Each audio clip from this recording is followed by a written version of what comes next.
Welcome back. Following Section 27's return to court to fight for the eradication of pit toilets from schools in Limpopo last year, the Department of Basic Education in the province has developed new plans for sanitation infrastructure delivery at schools. While these plans are a step forward in eradicating pit toilets, more work needs to be done to prevent pupils from dying or being injured at school due to unsafe infrastructure. So let's discuss this matter further with Demichelle Petherbridge, who's from Section 27 Senior Attorney in Education's Rights Program. Thank you so much, Demichelle, for your time this evening. Let's talk a little bit about this. I mean, I remember this ruling coming in 2021. It was a significant one from the High Court, obviously looking at how the infrastructure, the lack thereof in some of these schools are actually a national emergency. That's what it was termed. But we see and we understand now that perhaps even the plans may not necessarily be as detailed and perhaps as practical as one would need. Talk to us a little bit about some of those deliberations. Yes, so the Limpopo Department of Education had given us revised plans in December last year as per the court order, and we've had a chance to analyze these. And as you say, these plans are not perfect. We see data inconsistencies. We are challenging the way that certain numbers were verified. One of the biggest issues we have are how the Limpopo Department of Education is justifying funding and are not really convinced that they're going to be able to afford everything that they want to do. However, having said that, this is a very big leap in progress considering the plans we received previously. And so we are quite positive that this is moving in the right direction finally. Yeah, but then how long will it take to actually see the total eradication of pit toilets in the Limpopo province? I mean, in terms of the Limpopo Department of Education, what their new plans are saying is that by the end of this year, pit latrines will be eradicated, and pit latrines, those that are being used, unused pit latrines will be completely demolished by this year. And while these schools that are really desperately in need are waiting for these activities this year, they will be given interim measures. I mean, these are very laudable targets. We're expecting a progress report on this any minute now and again in December. And we're encouraged by these kind of targets. But this has been preceded by a long string of missed deadlines. And we know that accountability and transparency is going to be key here in making sure that this is being implemented. And this is also a huge improvement compared to its previous plans, and exactly why we went to court. You know, previously the department had told us that they'd only begin eradicating pit latrines by 2026, that it would take 14 years to do so. So it really is a big leap. But as I say, we're holding our breaths on this because we know there's been a string of missed deadlines. String of missed deadlines. But I think one thing that South Africans worry about, especially taxpayers, is when the funding comes out for this, is the funding going to actually go towards solving the issue of pit latrines, or is the funding going to go towards whichever individual who's going to seek to pocket the money and still leave these children destitute without any form of dignity where toilets are concerned? This is a really serious concern for us as well. We know that there has been underspending in the province.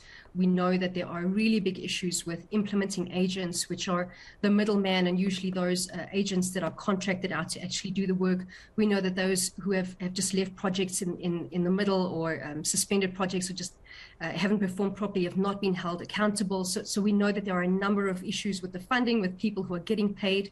But once again, you know, this is really going to mean that the department is going to have to be transparent and that there's going to have to be greater levels of accountability. We are encouraged that the department is showing signs of executive and tactical and operational executive structures. They're telling us that there are certain people who are heading certain monitoring and oversight mechanisms. So we see that there is at least some improvement in accountability mechanisms. But once again, we're going to, you know, we're waiting for these progress reports now, like I said, any minute now, to see whether or not this is really being done. Yeah, we're talking a little bit about the inconsistency that exists. Can we just shed some light and let's go deep into some of these inconsistencies that are present when it comes to the plan by government?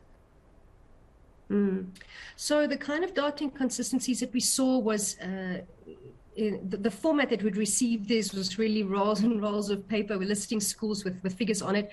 Some figures were missing, which calls into question how they're budgeting, how exactly they're calculating numbers if figures are missing. We know that certain agents were sent to schools to assess and verify the conditions at the schools. The numbers that were given in terms of backlogs at specific schools, some of them didn't add up. And so again, that calls into question, you know, how strong that verification process was. Also, again, as I said, in terms of budgeting, a very big issue there with figures. While money does seem to be allocated, we're not convinced that the department can realistically expect to receive that funding. Having said this, though, I have to note that this is a huge improvement from the previous plans. So we do need to recognize that the department has made considerable effort to give us better plans. But because of these inconsistencies, we've written to them earlier in June, just asking for verification before taking that additional step to go back to court. Yeah. Demichelle, it's about, 28 years or so into our democracy. We're supposed to be a progressing democracy where we are eradicating the injustices of the past, and some of the injustices of the past includes the exacerbated inequalities that exist within the education system, where we saw that in rural communities as well as townships, the infrastructure of schools was not on par with where we'd see with where, some of the more affluent, more privileged schools are, right? So we understand what happened within the 28 years that we've had to achieve this democracy, but is there political will really to solve some of these existing inequalities? Because these are from apartheid and we're carrying them on 28 years later. We're not eradicating. We say we could potentially eradicate in the year 2026 or 2030 for that matter. That says something significant about how are we progressing in addressing the injustices of an apartheid system. See, that was institutional. Now I just wonder if there is actually any political will at all. That is a brilliant point to make, and it really is starting to look like there is a lack of political will to prioritize this. And just to give listeners an idea, you would think that the death of Michael Kamape would have prompted the Department of Education to move into action in Limpopo, and it didn't.